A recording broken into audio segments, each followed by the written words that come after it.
మనం ఉండాలి. హల్లెలూయా. కాబట్టి చూడండి, ఈరోజు మన లేఖన భాగంలోకి మనం వెళ్దాము. చూసుకున్నట్లయితే ఈ భూమి మీద లేదంటే ఈ లోకములో మనకు కనబడేటువంటి రెండు మార్గాలు. ఆ రెండు మార్గాలను మనం జాగ్రత్తగా గమనించినట్లయితే మొట్టమొదటిది ఏ మార్గం అండి? దయచేసి వాక్యాన్ని వినండి, వాక్యం మీద దృష్టి పెట్టండి. మనకి ఈ లోకంలో రెండు మార్గాలు కనబడతాయి. బైబిల్ గ్రంథం ప్రకారం ఈ లోకంలో మనకి రెండు మార్గాలు కనబడుతున్నాయి. మొట్టమొదటి మార్గం ఎలాంటిది అంట? విశాలమైన మార్గం. రెండవ మార్గం ఎలాంటిదంట? ఇరుకైనటువంటి మార్గం. ఈ రోజున దేవాది దేవుడు ఈ రెండు మార్గాల గురించి మనతో మాట్లాడాలని ఆశపడతా ఉన్నాడు. హల్లెలూయా. ఎంతమంది మీరు విశాలమైనటువంటి మార్గంలో వెళ్ళాలని ఆశపడతారు?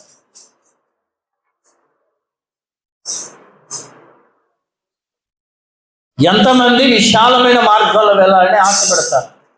ఇరుకు లేకుండా, కష్టం లేకుండా, బాధ లేకుండా, అవమానాలు లేకుండా ఆనందంగా కొనసాగేటువంటి దారులు లేదా ఆనందంగా కొనసాగే మార్గంలో నేను వెళ్తాను, అదైతే నాకు ఇష్టమనే వాళ్ళు ఎవరో చేతులు పైకెత్తాను ఒకసారి.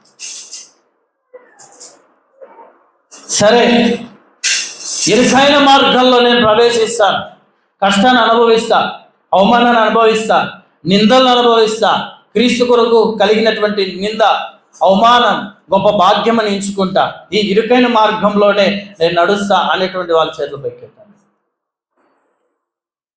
హల్లెలూయా. మీకు అర్థం కాలేదమ్మా? అర్థం కాలేదా? ఏం అర్థం కాలేదా?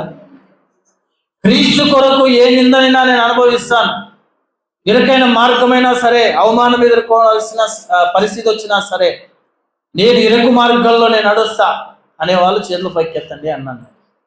హల్లెలూయా. ఇప్పుడు చూడండి, మనం ముందు రెండు మార్గాలు ఉంచబడ్డాయి. మొదటి మార్గం అయితే విశాలమైనటువంటిది. దేవుడి వాక్యము చాలా స్పష్టంగా చెప్తూ ఉంది, ఈ విశాలమైన మార్గంలో ప్రవేశించే వాళ్ళు ఎంతమంది అంటండి? అనేక మంది. తీసుకోండి, మత్తయి సువార్త 7వ అధ్యాయము 13-14 వచనాలను ఒకసారి గట్టిగా చదువుదాం.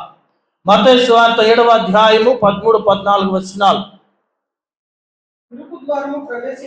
ఇరుకు ద్వారమున ప్రవేశించుడి, నాశనమునకు పోవు ద్వారము వెడల్పును, ఆ దారి విశాలమునై ఉన్నది, దాని ద్వారా ప్రవేశించువారు అనేకులు. చాలు. విశాల మార్గము, విశాలమైనటువంటి మార్గములో ప్రవేశించేటువంటి వాళ్ళు ఎంతమంది అంటండి?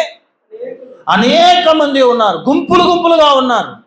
ఎందుకు వీళ్ళు విశాలమైన మార్గాన్ని ఎంచుకుంటూ ఉన్నారు అంటే, అక్కడ త్రాగడం ఉంటుంది, వ్యభిచరించడం ఉంటుంది, దొంగతనం ఉంటుంది, నేను ఆడిందే ఆట, నేను పాడిందే పాట, ఎవరికి నేను జవాబు చెప్పలేను, ఎవరికి జవాబు చెప్పే పని లేదు, ఎవరు నన్ను అడగరు, అజమాయిషీ చేయరు, నా మీద అధికారం చలాయించరు, నేనే నా జీవితాన్ని నేను కొనసాగించుకుంటానని ఇలాంటి ఒక మార్గాన్ని ఎన్నుకున్న వాళ్ళు అనేక మంది అంట.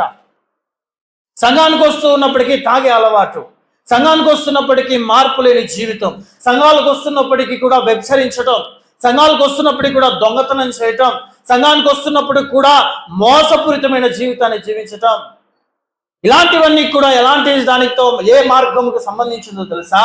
విశాలమైన మార్గానికి సంబంధించినటువంటిది. ఇలాంటి మార్గంలో ప్రవేశించే వాళ్ళు ఎంతమంది అంట? కొంతమందా? అనేక మంది అంట. చూడండి, ఈ అనేకులలో నువ్వు ఉన్నావా? అనేక మందిలో నువ్వు ఒక వ్యక్తిగా ఉంటున్నావా? జాగ్రత్త. దేవుని వాక్యం చెప్తుంది, ఈ మార్గము నీకు సంతోషాన్ని ఇస్తుందేమో, ఈ మార్గము నీకు నెమ్మదిని ఇస్తుందేమో, ప్రస్తుతము నీ జీవితంలో నెమ్మదిని, ప్రశాంతతని కలగజేస్తుందేమో, అయితే ఈ మార్గం ఎక్కడికి పోతుందో ముగింపు నాశనానికి వెళ్తుందంట. మరి ఈ మార్గాన్ని చూస్ చేసుకున్న నీవు ప్రారంభంలో నెమ్మదిని కలిగి ఉంటుందేమో, ప్రారంభంలో సంతోషంగా ఉంటుందేమో, ప్రారంభంలో నెమ్మదిగా ప్రశాంతంగా నీకు ఉంటుందేమో, కానీ ముగింపు చాలా భయంకరంగా ఉండబోతుంది. అమ్మా, ఇది ఆలోచన చేయాలి. మనం దినాలు అనేటువంటివి మంచివి కాదు. మనం ఉన్నటువంటిది దుర్దినములలో ఉన్నాం, చెడు దినాలలో మనం ఉన్నాం. జాగ్రత్త కలిగి మనం ఉండాలి. ఇది ఏ మార్గమో మనం జాగ్రత్త కలిగి నన్ను అలవర్చుకుని దాని ముందు కొనసాగే వారంగా మనం ఉండాలి. నేను ఏ మార్గంలో నడుస్తున్నా, ఏ విధంగా ముందుకు వెళ్తా ఉన్నా, ఎలా ఉంది ఈ జీవితం? ఒకవేళ నీకు నెమ్మదిగా ఉందని అనుకుంటున్నావేమో. ప్రారంభం బాగానే ఉండొచ్చు, కానీ ముగింపు చాలా భయంకరంగా ఉంటుంది. అందుకే దేవుని వాక్యం మత్తయి సువార్తలో 7వ అధ్యాయం 13, 14 వచనాలు మనం జాగ్రత్తగా చూసుకుంటే ఆయన స్పష్టంగా అంటూ ఉన్నాడు, అయ్యా ఇది విశాల మార్గమే ఉంటుంది, నెమ్మదిగానే ఉంటుంది, ప్రశాంతంగానే ఉంటుంది, నన్ను అడిగే వాళ్ళు లేరని నువ్వు అనుకుంటూ వెళ్తూ ఉంటావు, నేను ఎవరికి లెక్క చెప్పాల్సిన అవసరం లేదని అనుకుంటూ వెళ్తూ ఉంటావు, కానీ ముగింపులో నువ్వు చాలా బాధపడాల్సి వస్తుంది అంటున్నాడు. ముగింపు ఎంత భయంకరంగా ఉండబోతుందో కూడా దేవుని వాక్యం చెప్తూ ఉన్నది. ఇది నాశనానికి పోయే మార్గము. దీన్ని చూస్ చేసుకునే వాళ్ళు అనేక మంది ఉన్నారంట. ఈ రోజున నువ్వు ఏ మార్గంలో ఉన్నావు ఒకసారి ఆలోచన చేసి చూడు. సంఘానికి వెళ్తే, చర్చికి వెళ్తే వాళ్ళు కండిషన్లు పెడతారు. దొంగతనం చేయొద్దంటారు, మోసం చేయొద్దంటారు, తాగొద్దంటారు. అర్థమవుతుందా? మంచి కార్యాలే చేయాలి అంటారు. నువ్వు తాగే జీవితం అంటే మానుకోమంటారు. ఈ కండిషన్లంతా కూడా ఎవడు దానికి అనుగుణంగా నడుస్తాడు? నేను వెళ్ళను. అదే లోకంలో వెళ్తే నువ్వు తాగు, నువ్వు తిను, వ్యభిచరించు, దొంగతనం చేయి, ఆ పాపం చేయి, ఈ పాపం చేయి, నువ్వు ఎవరికి లెక్క చెప్పాల్సిన అవసరం లేదు. ఈరోజు చాలా మంది ఇలాంటి ఒక కండిషన్స్ ఉన్న వాటిని విడిచిపెట్టేస్తున్నారు.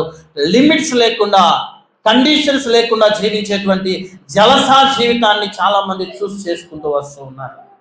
నా ప్రియమైనటువంటి వారులారా, దేవుని సన్నిధిలో బాప్తీసం తీసుకుని దేవుని సన్నిధిలో భక్తిని ప్రదర్శిస్తున్న నీలో నాలో దేవాది దేవుడు కోరుతున్నది ఒకటే ఒకటి. కష్టమైన, నష్టమైన, బాధ అయినా, ఇబ్బందులైనా, నెమ్మదైన, ప్రశాంతతైనా, లేదంటే దుఃఖమైన, ఆనందమైన, ఏదేమైనప్పటికీ కూడా క్రీస్తు మార్గంలో నడవగలిగేటువంటి మనస్సును మనం కలిగి ఉండాలి. హల్లెలూయా. చూడండి, నాశనమునకు పోవు ద్వారము విశాలమైనటువంటిదంట. దీన్ని కనుగొనేటువంటి వారు ఎంతమందిగా ఉన్నారంట? అనేక మందిగా ఉంటూ ఉన్నారు. దీంతో ప్రవేశించే వాళ్ళు అనేక మందిగా ఉంటూ ఉన్నారు. నా జీవితాలలో ఒకవేళ ఆలోచన చేసి చూడాలి, నీ యొక్క మార్గం ఏంటి? నువ్వు నడుస్తున్నటువంటి మార్గం ఎలా ఉంది? నువ్వు జీవిస్తున్న మార్గం ఎలా ఉంది? మనం జీవిస్తున్న మార్గాలు ఎలా ఉంటూ ఉన్నాయి? నువ్వు అంగీకరించినటువంటిది, లేదంటే నువ్వు చూస్ చేసుకుని ఎన్నుకున్నటువంటి మార్గం ఏంటి? చాలా మంది జీవితాలు ఎలా ఉన్నాయో తెలుసా? సంఘానికి వెళ్తూ కూడా తన పాత జీవితాన్ని విడిచిపెట్టరు. సంఘానికి వస్తూ తన పాప కార్యాలను విడిచిపెట్టరు. సంఘానికి వస్తూ కూడా నీచ నికృష్టమైన జీవితాన్ని జీవించే వాళ్ళు ఉంటున్నారు. వీరి గురించే దేవుని వాక్యం చెప్తూ ఉంది, వీరు విశాల మార్గాన్ని ఎన్నుకున్నారు. అర్థమవుతుందా? నువ్వు చూస్ చేసుకున్నప్పుడు ప్రారంభం చాలా ఆనందంగా ఉంటుంది. దేవుని వాక్యం చెప్తుంది, చివరిలో ముగింపు ఎక్కడికి వెళ్తుందంటే అది నాశనానికి వెళ్తుంది అంటున్నాడు. ఒక చిన్న ఎగ్జాంపుల్ చెప్తాను మీకు. చక్కెరను మనం తిన్నంత వరకు నోటికి చాలా తీయగా ఉంటుంది. అర్థమవుతుందా? ఎంత తీపిగా ఉంటుందో ఆ తీపి నీ ఆరోగ్యాన్ని అంతగా నాశనం చేసేస్తుంది. కాకరకాయ చాలా చేదుగా ఉంటుంది నోటికి, కానీ ఎంత చేదుగా ఉంటుందో ఆ కాకరకాయ నీ యొక్క ఆరోగ్యాన్ని చాలా మెరుగుపరుస్తుంది. పాపం కూడా ఇంతే. మనకు పాపము చాలా తీయగా అనిపిస్తుంది ప్రారంభంలో, కానీ అది నీ లోపలకు ప్రవేశించిన తర్వాత నీ ఆత్మీయ జీవితాన్ని అది డ్యామేజ్ చేసేస్తుంది. అర్థమవుతుందా? లేదా ప్రారంభంలో నువ్వు కఠినంగా ఉన్నావేమో, దేవుని విషయాలలో కఠినమైనటువంటి జీవితాన్ని అనుభవిస్తూ ఉన్నావేమో, అది చేదుగా అనిపిస్తుందేమో, కానీ నీ ఆత్మీయ జీవితాన్ని అది నిలబెట్టగలుగుతుంది. హల్లెలూయా. నేను 2 మార్గాల గురించి చెప్తున్నాను. మొదటి మార్గం నేను చెప్తున్నా విశాలమైన మార్గం అంట. ఈ విశాల మార్గంలో నడిచే వాళ్ళు ఎంతమంది అంటున్నాడు? అనేక మందిగా ఉంటున్నారంట. ఈ విశాల మార్గాన్ని అనేక మంది కనిపెడతారంట. అర్థమవుతుందా? కానీ దీని ముగింపు ఏంటంటున్నాడు? నాశనము అంటున్నాడు. చూడండి, ఇరుకు ద్వారం గురించి మనం మాట్లాడుకుందాం. రెండవది ఇరుకు ద్వారం. ఇరుకు ద్వారంలో ప్రవేశించండి, నాశనానికి పో ద్వారము వెడల్పును, ఆ దారి విశాలమునై ఉన్నది, దాని ద్వారా ప్రవేశించేవారు ఎంతమంది? అనేకులంట. జీవానికి పోయే ద్వారం ఒకటి ఉంది. ఆ జీవానికి పోయే ద్వారం ఎలాంటి ద్వారం అంట? ఇరుకు ద్వారము. ఇరుకు ద్వారమై ఆ దారి సంకుచితమై ఉన్నది, దాన్ని కనుగొని వారు ఎంతమంది అంట? కొంతమంది అనంట. ఇప్పుడు చూడండి, మంచిని వెంబడించే వాళ్ళు ఎక్కువ మందా? చెడును వెంబడించే వాళ్ళు ఎక్కువ మంది ఉన్నారా? చెడును వెంబడించే వాళ్ళే ఎక్కువ మంది కనబడుతూ ఉన్నారు. మంచిగా జీవించండి నాయన, ఇలా ఉండండి, ఇలా ఉంటే దేవునికి ఇష్టం అని చెప్తే ఎవర్రా బతికే ఒక రోజు అలాంటి కండిషన్లతో బతకాలి, బయటికి వెళ్ళాలంటే ఎవరు నన్ను అడిగేవారు లేదని చాలా మంది వెళ్ళిపోతున్నారు. నా ప్రియమైనటువంటి వాళ్ళారా, ఇరుకైన మార్గములో ప్రవేశించేటువంటి వాళ్ళు కొంతమంది అంట, దాన్ని కనుగొనే వాళ్ళు కూడా కొంతమందేనంట. ఇరుకైన మార్గంలో ప్రవేశించే వాళ్ళు ఎవరు అంటే నేను చెప్తున్నాను చూడండి, దేవుని కొరకు నిందలు అనుభవించే వాళ్ళు, దేవుని కొరకు అవమానాన్ని అనుభవించేటువంటి వాళ్ళు, దేవుని కొరకు తన ప్రాణాన్నే త్యాగం చేసేటువంటి వాళ్ళు, దేవుని కొరకు సమస్తాన్ని విడిచిపెట్టేటువంటి వాళ్ళు ఎవరైతే ఉన్నారో వీరు ఇరుకైన మార్గమును వాళ్ళు ఎన్నుకున్నారు. అయితే మీరు తెలుసా, ఇక్కడ మరణించిన, ఇక్కడ చనిపోయినా, క్రీస్తు కొరకు మనం హతసాక్షులుగా ఈ భూమి మీద మరణించిన నిత్య జీవం అనేటువంటి దాన్ని చివరిలో మనం పొందుకుంటాం. హల్లెలూయా. నాశనము కాదు దీంతో ప్రవేశించే వాళ్ళకి దక్కేది నిత్య జీవం అనేటువంటిది యొక్క ఇరుకైన మార్గంలో ప్రవేశించే వారికి దొరుకుతుంది. కాబట్టి నా ప్రియమైనటువంటి వారులారా, ఇరుకు ద్వారమున గుండా వెళ్ళడం అంటే మన అహంకారాన్ని, మన పాపపు అలవాట్లను, నేను అనేటువంటి ఆ యొక్క గర్వాన్ని, లేదా నాలో ఏదైతే నేను విడిచిపెట్టలేకపోతున్నానో వాటిని విడిచి క్రీస్తు కొరకు నిందను ఆనందంగా ఎవరైతే ఎంచుకుంటారో వీరు ఇరుకైన మార్గాన్ని ప్రవేశించేటువంటి వ్యక్తులుగా వీళ్ళు ఉంటారు. ఈరోజు నేను మిమ్మల్ని ఒక ప్రశ్న అడుగుతాను, చెప్పండి, మీరు ఇరుకైన మార్గంలో ఉన్నారా? ప్రస్తుతం విశాలమైన మార్గంలో ఉన్నారా? ఎంతమంది ఇరుకు మార్గంలో ఉన్నానంటారండి? హల్లెలూయా. దేవునికి మహిమ కలుగును గాక. నేను చెప్తున్నా, గుర్తుపెట్టుకునండి, నువ్వు యేసయ్యను నమ్ముకున్నావు, నువ్వు క్రీస్తుని నమ్ముకున్నావు, మా పండుగలకి మీరు రారు, మేము పెట్టింది మీరు తినరు అని ఒకవేళ మేము నింద వేస్తూ ఉన్నారా? భయపడకండి, మీరు ఇరుకైన మార్గంలో ఉన్నారనేది విషయాన్ని గుర్తుపెట్టుకునండి. మీ ముగింపు ఎలా ఉంటుందంటున్నాడు? నిత్య జీవము. హల్లెలూయా. ప్రారంభంలో కష్టంగానే ఉంటుంది, అవమానంగానే ఉంటుంది. ఇదేంద్రా ప్రభా, సంఘానికి వెళ్తే ఎన్నెన్నో మాటలు మాట్లాడుతున్నారు వీళ్ళు, చర్చికి వెళ్తే ఏదేదో మాట్లాడుకుంటూ ఉన్నారు. కాబట్టి నేను చర్చికి వెళ్ళడం మానేస్తా అనే మైండ్ సెట్ నీకుందా? ప్రార్థనకి ఏదో ఒకరోజు మనకు సమయం దొరికినప్పుడు సంఘానికి వచ్చే మైండ్ సెట్ నీకుందా? ఏదో టైం ఉన్నప్పుడు వాక్యం చదువుదాములే అనే మైండ్ సెట్ నీకుందా? జాగ్రత్త. సమయం ఉన్నా సమయము లేకపోయినా మనము క్రీస్తు కొరకు ముందుకు వెళ్ళే వారంగానే ఉండాలి. ఈరోజు నా పరిస్థితి బాగలేదు, నా స్థితి బాగలేదు, నేను రాలేకపోతున్నా.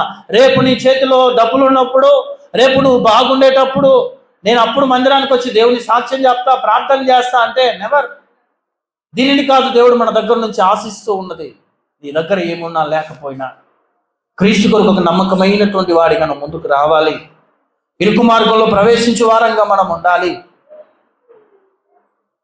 ఆయన వెంబడించాలంటే, లేదంటే ఆయన సన్నిధిలో, లేదంటే ఆయన నమ్ముకున్న తర్వాత, ఆయన నమ్ముకుని ముందుకు వెళ్తున్న తర్వాత ఎంతమంది అవమానాన్ని భరించలేదండి? ఎంతమంది అవమానాన్ని ఎదుర్కోలేదు? ఎవరు మిమ్మల్ని అడగలేదా? ఎవరు మిమ్మల్ని అవమానపరచలేదా? అలా చేస్తావు, ఇలా చేస్తావు, ఇట్టుంటావు, అట్టుంటావు, మా దీంతో కలిసేలేదు, మేము ఏం చేసినా తినవు, ఇవన్నీ ఎదుర్కొన్నాము కదా మనం. హల్లెలూయా. జాగ్రత్త కలిగి మనం ఉండాలి. రెండు మార్గాలు మనకి భూమి మీద కనబడుతూ ఉన్నాయి. దేవాది దేవుడు రెండింటినీ ఏర్పాటు చేశాడు. ఒకటి ఆడ, ఒకటి మగ, ఒకటి మంచి, ఒకటి చెడు, ఒకటి మంచిది, ఒకటి చెడుగా పెట్టాడు. తీపి కారం అన్ని డబుల్. ఒకటి విశాలము, ఒకటి ఇరుకు. నువ్వు ఇరుకు మార్గాన్ని చూస్ చేసుకుంటున్నావా? విశాల మార్గాన్ని చూస్ చేసుకుంటున్నావా? ఒకసారి ఆలోచన చేయాలి. యోహాను సువార్త 10వ అధ్యాయం 9వ వచనాన్ని ఒకసారి మనం చదువుకుందాము.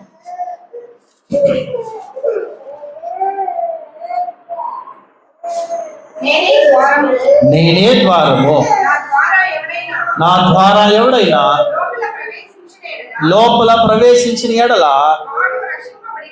వాడు రక్షించబడిన వాడై లోపలికి పోవచ్చు, బయటికి వచ్చుచు మేతో మేయచ్చు. అది వదిలేయండి.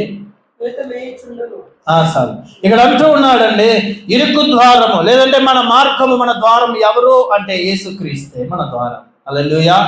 ఆయన ద్వారా లోనికి ప్రవేశించేవారు సురక్షితంగా ఉంటాడని దేవుని వాక్యం చెప్తుంది. ఇరుకు ద్వారంలో ప్రవేశించే ప్రతి వ్యక్తి ఎవరి ద్వారా వెళ్తున్నాడంట? యేసు ప్రభు అనేటువంటి ద్వారం గుండా వాళ్ళు వెళ్తూ ఉన్నాడు. వాళ్ళు ఎలా ఉంటాడంట? మేత మేయించు సమృద్ధి కలిగిన జీవితాన్ని జీవిస్తాడు. మరి విశాల మార్గంలో వెళ్ళేటువంటి వాళ్ళు ఎవరిని వెంబడించి వెళ్తున్నారు? దయ్యాన్ని వెంబడించి వెళ్తున్నారు. వీళ్ళు అపవాది బిడ్డల ఇల్లు, అపవాది సోదరుల ఇల్లు. ఒక పూటి కూటి కొరకు జ్యేష్ఠత నమ్ముకున్నారు కొంతమంది, ఆహారం కొరకు. అర్థమవుతుందా? వీళ్ళెవరు? నీవు నేను జ్ఞాపకం తెచ్చుకోవాలి నా ప్రియమైనటువంటి వాళ్ళ. క్రీస్తు అనే ద్వారము గుండా మనము లోనికి ప్రవేశించే వారమై ఉన్నాం. క్రీస్తు ద్వారము ప్రశాంతంగా ఉంటుంది అనుకుంటారా? క్రీస్తు వెళ్ళిన మార్గము చాలా ప్రశాంతంగా ఉంటుందా? నెమ్మదిగా ఉంటుందా? ఆనందంగా ఉంటుందా? చెప్పండి. ఎవడైనాను నన్ను వెంబడింపకోరని ఎడలా ఎవరిని చేయాలంట? మొట్టమొదటి వాడు నా శిలువను ఎత్తుకొని వెంబడించండి. శిలువ దేనికి సాదృశ్యము?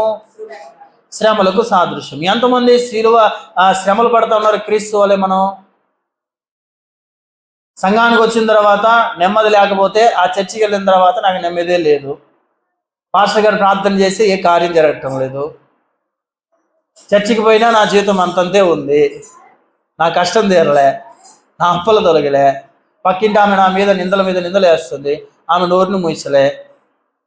అర్థమవుతుందా? మరి దేవుని వాక్యం ఏమని చెప్తుందంటే, ఎవరైనా నన్ను వెంబడింపగోరిన ఎడలా వాడు ఏం చేయాలంటే నా శిలువను ఎత్తుకొని నన్ను వెంబడించాలి. దేవుని వాక్యం అదే అంటూ ఉంది. శ్రమలు అనుభవిస్తే దేవుడు ఎవరని చెప్పి మనం ఏమంటామో నిందిస్తాం. ఒకవేళ శ్రమలు మనకు వస్తే, బాధలు మనకు వస్తే దేవుడు ఎవరో? కళ్ళుందా దేవుడికి? ఇన్ని వారాలు వెళ్తున్నా సంఘానికి, ఇన్ని వారాలు ప్రార్థనకి వెళ్తున్నా, ఒక మేలు నా జీవితంలో జరగటం లేదంటారు. దేవుని వాక్యం ఏమని చెప్తుంది? శిలువ అంటే శ్రమలే. శ్రమలు నీ జీవితంలో వస్తుందంటే ముగింపు ఏమిటి? నిత్య జీవితం, నిత్య జీవము. హల్లెలూయా. అందుకే అంటున్నాడు, శ్రమల గుండా నువ్వు ప్రవేశిస్తున్నావా? భయపడకు, నీ ముగింపు చాలా ఆనందంగా ఉండబోతుంది, నీ ముగింపు చాలా దీవెనకరంగా ఉండబోతుంది. కాబట్టి నీవు నేను ఆలోచన చేసి చూడాలి. ఇరుకు మార్గాన్ని మనం చూస్ చేసుకునే వారంగా ఉండాలి. ఇరుకైన మార్గంలో శ్రమలు వస్తాయి, దుఃఖం వస్తుంది, అవమానం వస్తుంది, పిడిగొద్దులు ఉంటాయి, వెనక నుంచి తన్నుతారు, ముందు నుంచి మొహం మీద ఊడ్చివేయబడతారు, అవమానంగా మాట్లాడతారు. వీటన్నిటిని క్రీస్తు కొరకు మనము అనుభవించగలిగితే, క్రీస్తు కొరకు దాన్ని మనం సహించగలిగితే, దేవుడు నీకు నిత్య జీవితం అనేటువంటిది, నిత్య జీవం అనేటువంటి బహుమానాన్ని నీకు ఇవ్వటానికైనా సిద్ధంగా ఉన్నాడు. హల్లెలూయా. లేదు నాకు బ్రతికినన్ని రోజులు అంబానీలాగే నేను బ్రతకాలని, బ్రతికినన్ని రోజులు సంతోషంగానే బ్రతకాలని, బ్రతికినన్ని రోజులు బిలిగెట్లాగే జీవించాలని అనుకున్నావా? జాగ్రత్త. దొంగ ఏం చేస్తున్నాడంట? దోచుకోవడానికి వస్తున్నాడంట. 10వ వచనం చదవండి, యోహాను సువార్త 10.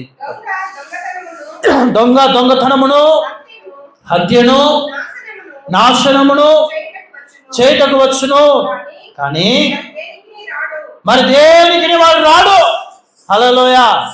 ఏం దొంగలిస్తాడమ్మా నీ దగ్గర నుంచి వాడు? నీ ఆభరణాలా? నీ బంగారమా? నువ్వు కట్టినటువంటి డబ్బులా? నీ ఆస్త? నువ్వు బ్యాంక్ బ్యాలెన్స్ పెట్టుకున్నావు సేవింగా? అదా? దేని దొంగలిస్తున్నాడు వాడు? వచ్చి దొంగతనానికి వస్తాడంట. నేను చెప్తా ఉన్నాను, మీలో ఏది విలువైంది ఒకసారి చెప్పండి. నీలో ఉన్నది ఏంటి ఆ విలువైనటువంటిది? చెప్పండి అమ్మా. మీలో విలువ కలిగినటువంటిది ఏది? ఒక్క మాటలో చెప్పాలంటే మీ ఆత్మీయ జీవితం. హల్లెలూయా. ఈ దొంగ ఏం చేస్తున్నాడు? వీడు దొంగతనానికి వస్తున్నాడు. ఏం దొంగతనం చేసుకోవడానికి? మీ యొక్క ఆ ఆత్మీయ జీవితం ఏదైతే ఉందో దాన్ని దొంగలించడానికి కూడా వస్తాడు. అర్థమవుతుందా? ఈ స్పిరిచువల్ లైఫ్ అనేది చాలా ప్రాముఖ్యమైనటువంటిది. దీన్ని జాగ్రత్తగా మనం కాపాడుకోవాలి. వీడు ఎలా దొంగలించుకోపోతాడో తెలుసా? పాపం అనేటువంటిది ముందు పెడతాడు. నువ్వు పాపానికి లోపడ్డావంటే నీ ఆత్మీయ జీవితాన్ని వాడు దొంగలించుకునేస్తాడు. లోకం అనే ఆశను చూపెడతాడు.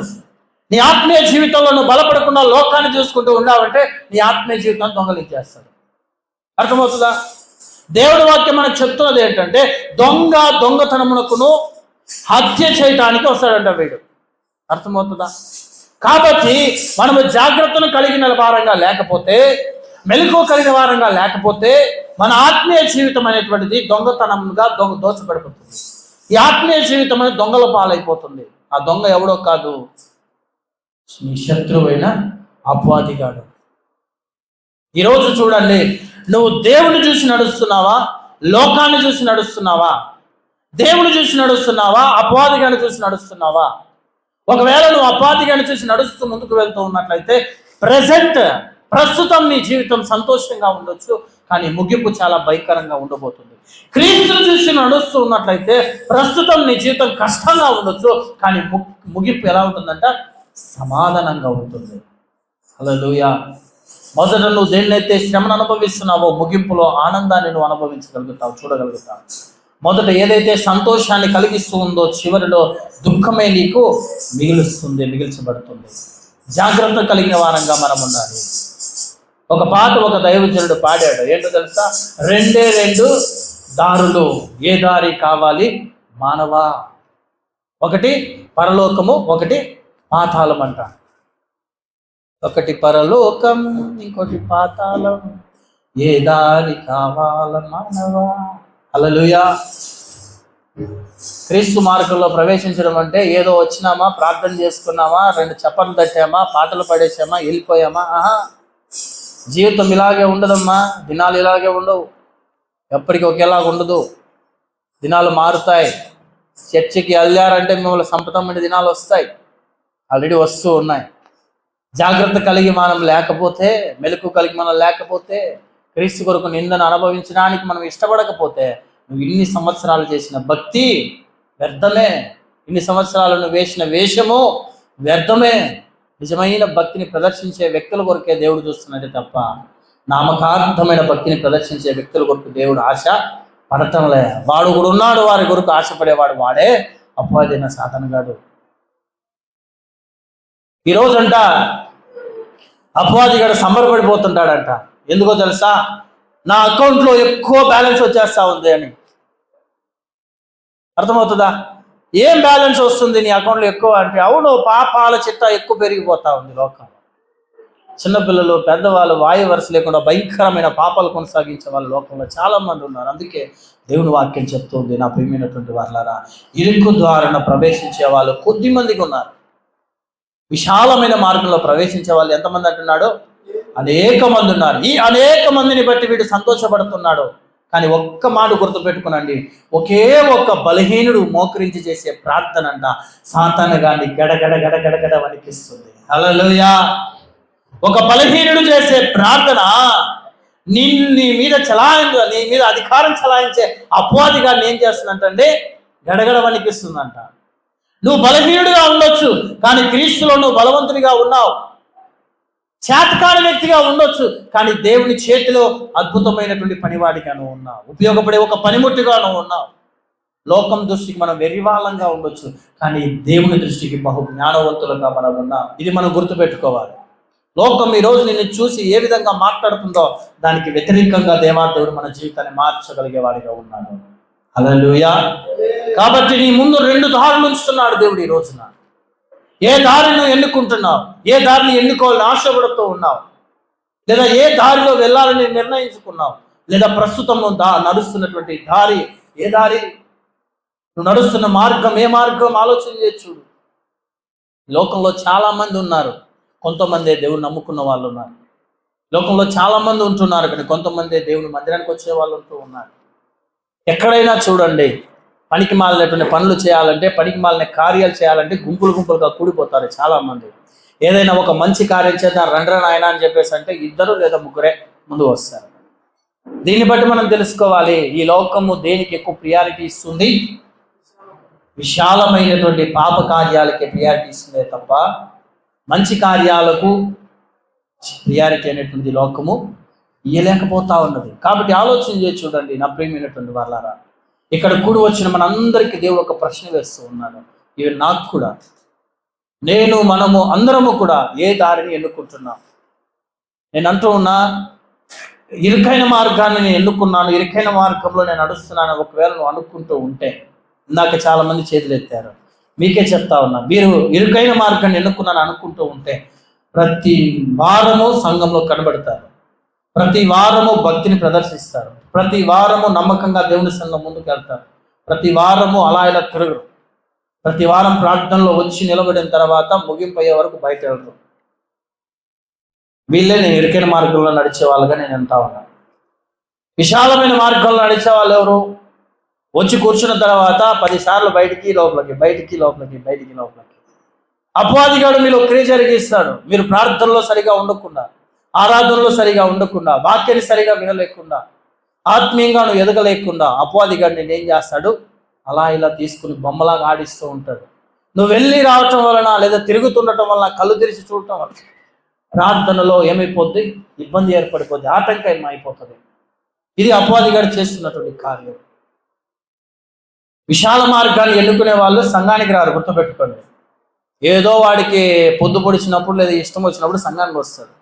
మిగతా రోజులు వాడు సంఘానికి రాడు. ఆడుంటాడు తెలుసా, వీధి మూలల్లో, గచ్చలు, అక్కడ ఇక్కడ కూడా తుప్పల దగ్గర, లేదంటే అక్కడ ఇక్కడ ఇవి ఉంటాయి కదా పెద్దలు కూర్చునేటువంటి ఆ జరుగుల దగ్గర, ఇదే పనులు వాళ్ళు. మిగతా వారంలో ఎప్పుడైనా ఒక రోజు ఎప్పుడొస్తాడు తెలుసా వాడు, December 31st అయినా రావాలా, లేదంటే 25th అయినా రావాలా. 25వ తేదీ వచ్చి కనిపిస్తే నెక్స్ట్ ఇయర్ December 25. వీళ్ళందరూ దేనికి సంబంధంగా ఉన్నారు తెలుసా, నాశనానికి పోయే ద్వారాన్ని వీళ్ళు ఎన్నుకున్నారు. ఇరుకు మార్గంలో ప్రవేశించే వాళ్ళు ఎవరు, కష్టమైన బాధ అయినా నేను పట్టుకున్న దాన్ని నేనేం చేయను, విడిచిపెట్టను, చావైతే లాభం. అందుకే అంటున్నాడు పౌలు, నా మట్టుకైతే బ్రతుకుట క్రీస్తే, చావైతే లాభమే అంటున్నాడు. ఈరోజు నీ ముందు 2 దారులు పెడుతున్నాడు. ఏ దారిని నువ్వు చూస్ చేసుకున్నావు, ఏ దారిలో నువ్వు ఉన్నావు. ఒకవేళ విశాల మార్గాన్ని ఎన్నుకుంటుంటే వచ్చి దేవుడు అవకాశం ఇస్తున్నాడు. ప్రారంభం చాలా అందంగానే కనిపిస్తూ ఉంటుంది. చేసే కార్యాలు చేస్తుండేటప్పుడు నెమ్మదిగానే ఉంటుంది అనుకుంటాం, లేదంటే రహస్యమైన జీవితాన్ని కొనసాగిస్తూ ఉంటాం. కానీ ఒక విషయం గుర్తుపెట్టుకునండి, ఈ రహస్యాలన్నీ బయట పెట్టే రోజు ఒక రోజు ఉంది.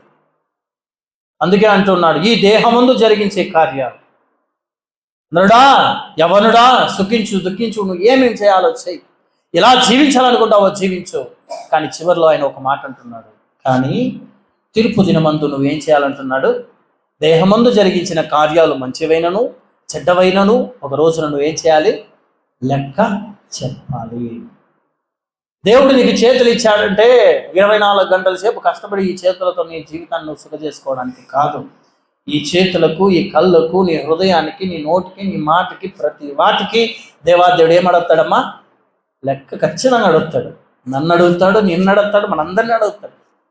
నోరు నీకు ఇచ్చాను, ఈ నోటి ద్వారా ఎంతవరకు నాకు మేలైన మాటలు మాట్లాడావు అని నీ నోటి మాటను బట్టి దేవుడు సాక్ష్యం అడుగుతాడు, లెక్క అడుగుతాడు. ఏం లెక్క నువ్వు చెప్తావు, ఒకసారి ఆలోచన చేయొచ్చు. విశాలమైన మార్గము చాలా అందంగా ఉంటుంది అంటున్నాడు, కానీ ముగింపు చాలా భయంకరంగా నాశనానికి వెళ్ళిపోతుంది అంటున్నాడు. కాబట్టి నా ప్రియమైనటువంటి వాళ్ళారా, మనల్ని మనం ఒకసారి సరి చేసుకుందాం. ఈ రోజున ఆయన సన్నిధికి వస్తూ ఉండి, ఆయన సన్నిధిలో కూర్చొని ప్రార్థన చేస్తూ ఉండి, పాటలు పాడుతూ ఉండి, ఆరాధన చేస్తూ ఉండి, మన అంతరంగ జీవితాలలో రహస్యమైన జీవితాలు, రహస్యమైన కార్యాలు ఒకవేళ ఉంటే, దేవుడు ఇలాంటి వారిని బట్టి ఆయన దుఃఖిస్తూ ఉన్నాడు. ఇలాంటి వారిని బట్టి ఆయన వేదన చెందుతూ ఉన్నాడు. ఇలాంటి వారిని బట్టి ఆయన ఎన్నో రోజులు ఎన్నో శ్రమలు అనుభవిస్తూ ఉన్నాడు. కాబట్టి అలాంటి ఒక రహస్య జీవితాన్ని పక్కన పెట్టి ముసుగు లేనటువంటి జీవితాన్ని మనం జీవించేవారంగా మనం ఉందాం. దేవుడు ఆశిస్తున్నది ఒకటే, ముసుగు లేని జీవితాన్ని జీవించే వారిని చూస్తున్నాడు తప్ప ముసుగు కలిగి జీవించే వారిని ఆయన ఒక్క నిమిషం కూడా ఇష్టపడేవాడు కాడు. ఈ లోకంలో చాలా మంది ముసుగు కలిగి జీవించే వాళ్ళే కనబడుతున్నారు. ముసుగు వేసుకుని రహస్య జీవితాన్ని కొనసాగించే వాళ్ళే కనబడుతున్నారు. అంతరంగమందు భయంకరమైన పాపాన్ని దాచిపెట్టుకుంటూ బయటికేమో భక్తివాడిగా ప్రదర్శన చూపించే వారే చాలా మంది ఉన్నారు. కానీ ఈ లోకం అలాంటి వారిని నమ్మేస్తా ఉంది, వారి మాటలు నమ్మేస్తా ఉంది, వారు చేసే త్యాగం నమ్మేస్తా ఉంది, వారు చేసే జిమికలు నమ్మేస్తా ఉంది. కఠినమైన జీవితము, కఠినమైనటువంటి బ్రతుకు, నిజమైన జీవితము అంతరంగంలో ఏది లేకుండా, బయటకు ఒకలాగా లేకుండా, రెండు ఒకే విధంగా ఉన్నటువంటి జీవితాలను, మనసులను ఈ లోకం నమ్మటంలే. అందుకే ఒకానొక సందర్భంలో ఆయన ఈ భూమి మీదకి వచ్చినప్పుడు ఆయన అంతరంగంలో ఎలాంటి పాపం లేదు, బయట ఎలాంటి పాపం లేదు. అలాంటి పరిశుద్ధుడిని ఈ లోకం ఇచ్చిన బిరుదు పాపి, దొంగ, లోపి అని చెప్పి బిరుదు ఇచ్చింది. ఆ ప్రియమైనటువంటి వాళ్ళారా, ఏ పాపం మెరగలేని పావనాత్మని చూసి ఈ లోకం పెట్టినటువంటి ఒక పేరేంటో తెలుసా? దొంగ. అర్థమవుతుందా? ఈ లోకం ఈజీగా నమ్మేది ఏంటంటే మోసాన్ని ఈజీగా నమ్మేస్తూ ఉంది. అందుకే యూట్యూబ్లో అక్కడెక్కడ న్యూస్లో చాలా మంది అంటూ ఉన్నారు, మేము మోసపోయా, మేము లాస్ అయిపోయా, నమ్మించి గొంతుగో చేశారండి, నమ్మించి మా యొక్క డబ్బంతా కొలగొట్టేశారండి. చూడట్లేదా లోకంలో మనం? దీన్ని బట్టి అర్థం చేసుకోనండి, ఈ లోకము దేన్ని మీద ఎక్కువ ఆశను పెట్టుకుంటుందంటే మోసము చేసేది ఏదైతే ఉందో దాన్ని ఎక్కువ నమ్మేస్తున్నారు. కానీ మోసము లేనటువంటిది, ట్రస్ట్గా ఉండేటువంటిది లేదా నిజముగా ఉండేటువంటి దాన్ని నమ్మడానికి చాలా మంది ఏం చేస్తున్నారు, ఆలోచన చేస్తూ ఉన్నారు. మోసం చేసే వాళ్ళని నమ్మేటానికి ఆలోచన లేదు. గుడ్డోడు పోయి ఏం చేశాడు, గోతులో పడిపోయినట్టుగా పడిపోయే వాళ్ళు చాలా మంది ఉన్నారు. జాగ్రత్త. మీరు విశాలమైన మార్గాన్ని ఎన్నుకున్న వారితో మీరు ఒకవేళ సహవాసం కలిగి ఉంటే, విశాలమైన మార్గం ఎన్నుకున్న వారితో నీ యొక్క జీవితం కొనసాగుతూ ఉంటే, వాడితో పాటు నువ్వు కూడా నాశనానికి వెళ్ళిపోతావు. ఇరుకైన మార్గాన్ని ఎన్నుకున్న వ్యక్తులతో నువ్వు సహవాసం కలిగిన వ్యక్తిగా ఉండగలిగితే నీ ముగింపు నిత్య జీవం అనేటువంటి బహుమానాన్ని పొందుకోగలుగుతుంది. హల్లెలూయా. నీ ముగింపు చాలా అద్భుతమైన రీతిగా ఉంటుంది. దీన్ని విడిచిపెట్టి నీ రోజులు ఒకవేళ నువ్వు జీవించినట్లయితే దేవుడు ఈ రోజు నీకు ఒక అవకాశాన్ని ఇస్తూ ఉన్నాడు. హల్లెలూయా. కాబట్టి అందరూ మోకరించుకుని ప్రార్థన చేద్దాం. మన మధ్య 2 దారులను దేవుడు పెట్టాడు. ఈ 2 మార్గాలను దేవాది దేవుడు మన మధ్య పెట్టి అడుగుతూ ఉన్నాడు, ఏ దారి నీకు ఇష్టమైంది? ఏ దారిలో నువ్వు నడవాలనుకుంటూ ఉన్నావు? ఏ దారి గుండా నువ్వు వెళ్ళాలనుకుంటూ ఉన్నావు? వెళ్ళు. నిర్ణయం నీది. వెళ్ళాలా వద్దా అనుకునే ఆలోచన నీది. నువ్వు ఇరుకైన మార్గంలో వెళ్ళాలనుకుంటావా? వెళ్ళు. విశాల మార్గాన్ని చూస్ చేసుకోవాలనుకుంటున్నావా? చూస్ చేసుకో. కానీ నువ్వు ఏదైతే నిర్ణయం తీసుకున్నావో ముగింపులో ఆ నిర్ణయానికి తగిన ప్రతిఫలాన్ని నువ్వు అనుభవిస్తావు. ఏదైతే నిర్ణయం తీసుకున్నామో ఆ నిర్ణయానికి తగిన రీతిగానే ముగింపు అనేటువంటిది ఉంటుందనే విషయం మనం గుర్తుపెట్టుకుందాం. ఇరుకైన మార్గాన్ని కనుగొనే వాళ్ళు కొంతమంది. ఆ కొంతమందిలో నువ్వు ఉన్నావా? ఆ కొంతమందిలో మనం నడుస్తున్నామా? ఆ కొంతమంది జీవితంలో మనం జీవిస్తూ ఉన్నామా? ఎన్నో ఏళ్ల నుంచి దేవుని నమ్ముకున్నా కూడా భక్తిలో మార్పులే, యథార్థతలో మార్పులే, ఆత్మీయతలో ఫలములే. ఏదో వచ్చామా, కూర్చున్నామా, 2 పాటలు పాడామా, ఆత్మీయంగా వెళ్ళామా అనేది కాదు. రోజు రోజుకి మన యొక్క ఆత్మీయ జీవితంలో అభివృద్ధి అనేది కనబడాలి. ఫలం అనేటువంటిది రావాలి. ఫలము లేనటువంటి ఒక అంజూరు చెట్టు వలె మన జీవితం ఉండకూడదు. ఫలమిచ్చేటువంటి ద్రాక్ష తీగల వలె మన జీవితాలు ఉండాలి. దేవుడు దీన్ని చూసి ఆశపడుతూ ఉన్నాడు. ఇన్ని సంవత్సరాలు దేవుడి భూమి మీదకి తీసుకొచ్చి నేను నిలబెట్టింది ఎందుకో తెలుసా? నీ నుంచి తను ఆశించే ఫలమును అనుభవించాలని, నీ నుంచి ఆయన ఇష్టపడే జీవితమును ఆయన అనుభవించాలని ఆశపడుతూ ఉన్నాడు. అయితే ఈ రోజున నీవు నేను ఎలా ఉంటున్నామో ఒకసారి మనల్ని మనం పరీక్ష చేసుకుందాం. దేవా, మా అంతరంగ జీవితంలో దాచిపెట్టుకున్నటువంటి అనేకంలో మా బయట కనబడే జీవితము ఒకటి. ఒకవేళ మా జీవితాలు ఎలా ఉంటే, లేదు ప్రభు అనే 2 దారులను నడుస్తాను, ఇటు భక్తిని ప్రదర్శిస్తాను, అటు పాప కార్యాలను కూడా జరిగిస్తాను, ఇటు క్రీస్తులోనూ ఉంటాను, అటు లోకంలోనూ ఉంటానని ఒకవేళ 2 దారుల్లో ప్రవేశం చేసేవాళ్ళు, 2 దారుల్లో ప్రయాణం చేసే వాళ్ళు ఉన్నట్లయితే జాగ్రత్త. 2 దారుల్లోనూ ప్రయాణం చేస్తే గమ్యాన్ని చేరుకోలేవు. నీ జీవితం నాశనానికి కొనసాగిస్తుంది. నీ యొక్క ప్రయాణం నాశనం గుండా వెళ్ళిపోతుంది. కాబట్టి ఒకే మార్గాన్ని మనం ఎన్నుకుందాం. ఆ మార్గం గుండానే మనం వెళ్ళటానికి సిద్ధపడదాం. అలాంటి కృప దేవాది దేవుడు మనందరికీ దయచేయుగాక.